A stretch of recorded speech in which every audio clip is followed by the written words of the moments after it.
Hello everyone and welcome to our English lesson. Today I am going to teach you how to capitalize in writing. Okay, trongក្នុងវីដេអូនេះយើងនឹងមកសិក្សាថាតើនៅពេលណាយើងត្រូវសរសេរអក្សរធំនៅក្នុងការសរសេរ Okay? And you are going to study 5 rules. Okay, ហើយយើងនឹងសិក្សាតែ5ទម្រង់សិនទេដោយសារតែក្នុងភាសាអង់គ្លេសនៅពេលយើងសរសេរវាចាំបាច់ត្រូវ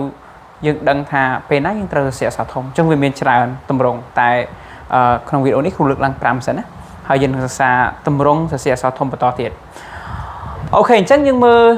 ចំណុចទី1នៅពេលណាដែលយើងត្រូវសរសេរអក្សរធំហើយចំណុចទាំង5នេះជាទូទៅគឺយើងឃើញគេប្រើប្រាស់ច្រើនណាស់សឹងតែរាល់ការអានសភៅផងយើងប៉ុន្តែពេលខ្លះយើងអាចអត់ចាប់អារម្មណ៍អញ្ចឹងបន្ទាប់ពីយើងចប់មេរៀនវីដេអូនេះយើងអាចដឹងខ្លះហើយពេលណាយើងត្រូវសរសេរអក្សរធំហើយនៅពេលយើងអានសភៅគឺយើងត្រូវដឹងថាកន្លែងហ្នឹងគេត្រូវប្រើអក្សរធំហេតុអីអូខេអញ្ចឹងជាមួយចំណុចទី1គេថា the first word in a sentence អញ្ចឹងគេសរសេរអក្សរធំសម្រាប់អីគេពាក្យដំបូងនៅក្នុងប្រយោគយើងដឹងហើយថានៅពេលដែលយើងផ្ដើមប្រយោគក្នុងភាសាអង់គ្លេសឲ្យតែចាប់ផ្ដើមប្រយោគណាមិនថាវាជាឈ្មោះមិនថាវាជាពាក្យនាមធម្មតាទេពាក្យណាមួយក៏ដោយគឺយើងត្រូវសរសេរអក្សរដំបូងគឺអក្សរធំអូខេចឹងខ្ញុំ example វា my name is Sophon អូខេអញ្ចឹងនេះ my name អញ្ចឹង my បើយើងនិយាយទៅវាជា possessive adjective ជាទម្រង់គុណនាមកម្មសិទ្ធិប៉ុន្តែនៅពេលវាផ្ដើមប្រយោគឃើញទេវានៅពាក្យដំបូងមកវាគឺអក្សរអឹមធំអក្សរអឹមធំអូខេ my name ហើយដល់ពេលអាពាក្យបន្តបន្ទាប់ហ្នឹងនាមសាមញ្ញឬក៏ពាក្យទូទៅធម្មតាគឺយើងសរសេរអក្សរធម្មតាអក្សរតូចធម្មតាអូខេ my name is Sophon ប៉ុន្តែចំណុចនេះអាហ្នឹងវាចូល capitalize មួយទៀតណាដោយសារវាជាឈ្មោះអូខេអញ្ចឹងអាហ្នឹងវាចូលក្នុងចំណុច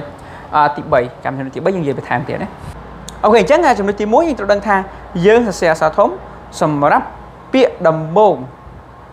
នៃគ្រប់ប្រយោគទាំងអស់អូខេឥឡូវយើងចូលដល់ចំណុចទី2 Number 2 the pronoun I alone អញ្ចឹងសព្វនាម I យើងដឹងឲ្យ I នេះប្រែថាខ្ញុំសព្វនាម I តែមួយតែឯងហ្នឹងណាគឺយើងដឹងឲ្យ I ហ្នឹងមិនថាវានៅផ្ដើមប្រយោគមិនថានៅកណ្ដាលទេគឺយើងត្រូវថាសរសេរអក្សរធំទាំងអស់ I ប្រែតែខ្ញុំណាអាហ្នឹងវាជាសព្វនាមអញ្ចឹងយើងមិនចាំបាច់ថាវាផ្ដើមប្រយោគយើងសរសេរអក្សរធំទេទោះបីវានៅកណ្ដាលប្រយោគក៏ដោយក៏យើងប្រើ I ហ្នឹងជាអក្សរធំដែរអូខេជាមាន example វា at first I appeared in cartoons កន្លែងហ្នឹង at first អញ្ចឹងនេះផ្ដើមប្រយោគគេសរសេរ A ធំប៉ុន្តែ I វានៅក្នុងពាក្យកណ្ដាលប្រយោគឯនៅកណ្ដាលឯងអញ្ចឹងយើងសរសេរធំដែរដោយសារតែសព្វនាម I គឺមិនថាវានៅទីតាំងតាណាទេវាត្រូវតែជាអក្សរធំអូខេហ្នឹងហៅគេ subject pronoun បាទបើយើងនិយាយពីមនុស្សហៅគេ first person singular មនុស្សទី1ឯកវចនៈអូខេបាទដំបូងខ្ញុំបានបង្ហាញខ្លួននៅក្នុងរឿងគំនូរជីវចល cartoons បាទ cartoon នេះមកយើងប្រើភាពយន្តគំនូរជីវចលណាគេ appeared បង្ហាញខ្លួនអូខេ and number 3 names of people and their titles អញ្ចឹងយើងសរសេរអក្សរធំនៅពេលណាទៀតបាទយើង capitalize នៅពេលណាទៀត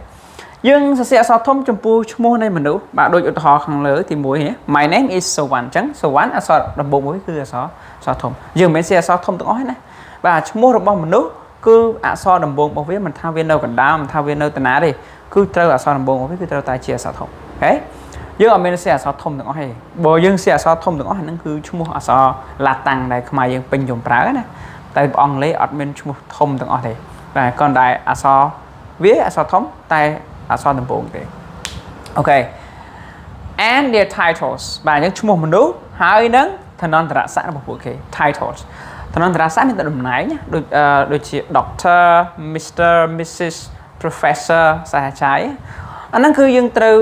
ប្រើ capitalize អូខេឥឡូវយើងមើលឧទាហរណ៍ផងវា David បាទ David វាឈ្មោះរបស់មនុស្សអញ្ចឹងវាត្រូវសរសេរដំបូងគឺអក្សរធំអូខេ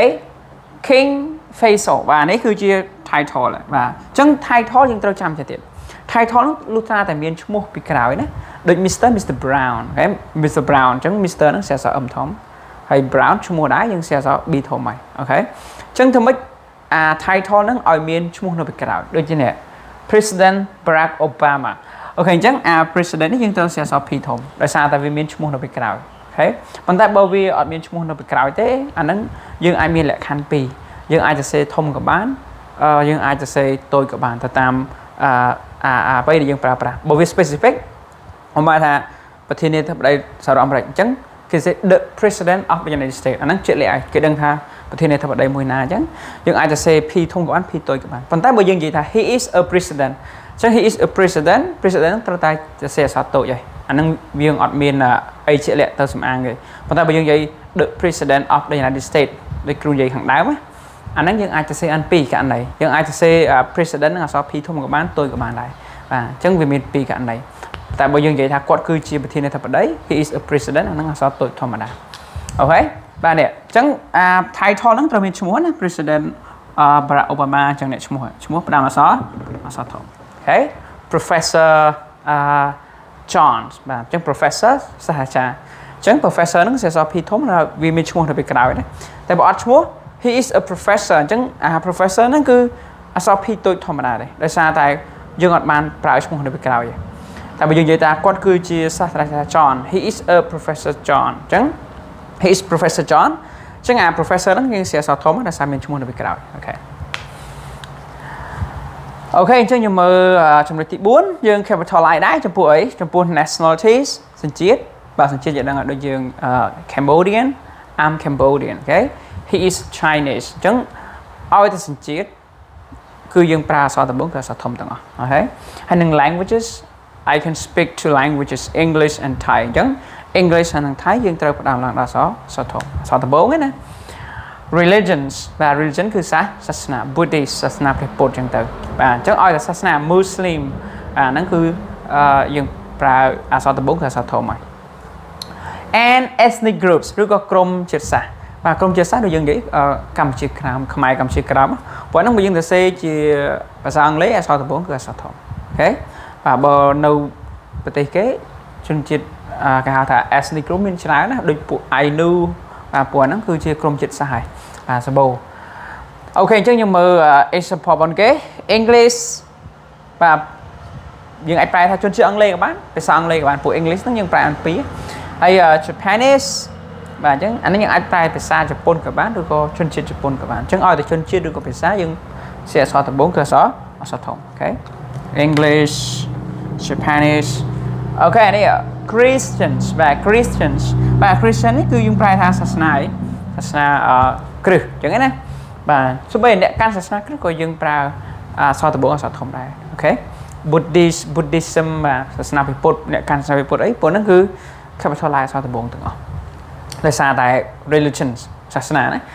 Native American បាទនេះគឺជាក្រុមជាតិសាសន៍បាទក្រុមអីគេជនជាតិអាមេរិកដើមអញ្ចឹងវាជា ethnic group កាលណា ethnic group គឺយើងសរសេរអក្សរដំបូងគឺអក្សរធំបាទអូខេ Native American ដោយសារពាក្យពីរហ្នឹងដាច់ពីគ្នាអញ្ចឹងយើងត្រូវ capitalize ពីរបាទ Native អក្សរ N ធំមួយហើយ A អក្សរមួយបាទដូចខ្មែរយើងសម្បូរដូចខ្មែរម៉ូនេះអាហ្នឹងគឺ ethnic group ដែរអញ្ចឹងបើយើងសរសេរខ្មែរម៉ូហ្នឹងគឺខ្មែរសេអក្សរ K ធំហើយទៅពេលម៉ូនសេអក្សរ M ធំដែរអូខេអញ្ចឹងចំណុចទី5គឺយើង capitalize ដែរនៅពេលណា specific places គឺទីកន្លែងជាក់លាក់ណាមួយ you could find on a map ដែលអ្នកអាចប្រទះឃើញនៅលើផែនទីអញ្ចឹងឈ្មោះអីឈ្មោះមហាសមុទ្រឈ្មោះទន្លេឈ្មោះពូលឈ្មោះប្រទេសឈ្មោះទន្លេអីឲ្យតែយើងឃើញនៅលើផែនទីដែលយើងអាចរកឃើញលើផែនទីអាហ្នឹងគឺយើងសេអក្សរធំទាំងអស់ឈ្មោះផ្លូវបាទដូចជា national road អីពួកហ្នឹងគឺអក្សរធំហើយតាមដូចនៅទីក្រុងភ្នំពេញយើងគឺយើងមានឈ្មោះវិថីច្រើនអញ្ចឹងជួយវិថីទាំងអស់ហ្នឹងគឺយើងផ្ដើមអក្សរដំបូងគឺអក្សរធំទាំងអស់អូខេអញ្ចឹងយើងមើលនេះ England អាហ្នឹងប្រទេសគឺអក្សរដំបូងគឺអក្សរធំទាំងអស់ហើយ The North Pole ប៉ូលខាងជើង South Pole បាទអញ្ចឹងចំពោះ pole យើងប្រើដឹកនៅប្រមុខណាប៉ុន្តែចំពោះ continent twip យើងអាចប្រទេសឃើញលើផែនទីដែរអាហ្នឹងគឺយើងអត់ប្រើដឹកអីបាទពោះ continent យើងដឹងអីណាបាទ twip ហើយនឹង first street បាទហ្នឹងវិថីទី1បាទដូចនៅស្រុកគេមានឈ្មោះវិថីច្រើនអញ្ចឹងណាបាទអញ្ចឹងឲ្យតែឈ្មោះវិថីឈ្មោះផ្លូវគឺយើងប្រើអក្សរដំបូងអក្សរធំដែរ first street បាទអក្សរ S នេះអក្សរ S ធំណាកុំច្រឡំអក្សរនេះ S ធំអូខេ Times Square បាទ Times Square គឺជាតំបន់ចតុកោណតំបន់រាងការ៉េមួយនៅសហរដ្ឋអាមេរិកហ្នឹងគេឲ្យឈ្មោះ Times Square កន្លែងទីប្រជុំជនគេប្រគំតន្ត្រីឬក៏លេងការកម្សាន្តអីផ្សេងៗហ្នឹង Times Square ហ្នឹងវាឈ្មោះបាទអញ្ចឹងមិនថាស្អីទេដែលយើងអាចឃើញលើផែនទីឈ្មោះសាលាឈ្មោះភោជនីយដ្ឋានអីពួកហ្នឹងគឺយើង capitalize ទាំងអស់ ដោយសារតែតាមទីកន្លែងខ្លះគេបានបញ្ចូលក្នុង Google ណាចូលឈ្មោះ Google អញ្ចឹងឈ្មោះហ្នឹងត្រូវជាអក្សរធំទាំងអស់មិនថាឈ្មោះសាលាមិនថាឈ្មោះក្រុមហ៊ុនទេអក្សរដំបូងគឺអក្សរធំអូខេអញ្ចឹងសម្រាប់វីដេអូមួយនេះគឺយើងបានស្គាល់ទម្រង់5វាមានច្រើនតែយើងស្គាល់5ទាក់ទងទៅនឹងការសរសេរអក្សរធំដោយសារតែមេរៀននេះគឺលោកគ្រូដកស្រង់ចេញពី academic writing អញ្ចឹងលោកគ្រូនឹងបញ្ចូលមេរៀន writing ចាប់ពីវីដេអូនេះទៅណាអញ្ចឹងយើងនឹងបានស្គាល់វិធីសាស្ត្រនៃការសរសេរដោយសារតែក្នុង writing គឺវាចាំបាច់ដែលយើងត្រូវស្គាល់អំពីវិធីសាស្ត្រនៃការសរសេរយើងមិនមែនចេះសរសេរណាពេលខ្លះយើងចេះច្រើនដែរប៉ុន្តែយើងសរសេរអត់ត្រូវតាមលក្ខខណ្ឌហ្នឹងវាអញ្ចឹងអាហ្នឹង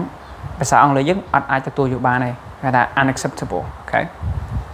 okay so I hope you understand this lesson and I'll see you in the next video for writing lesson thank you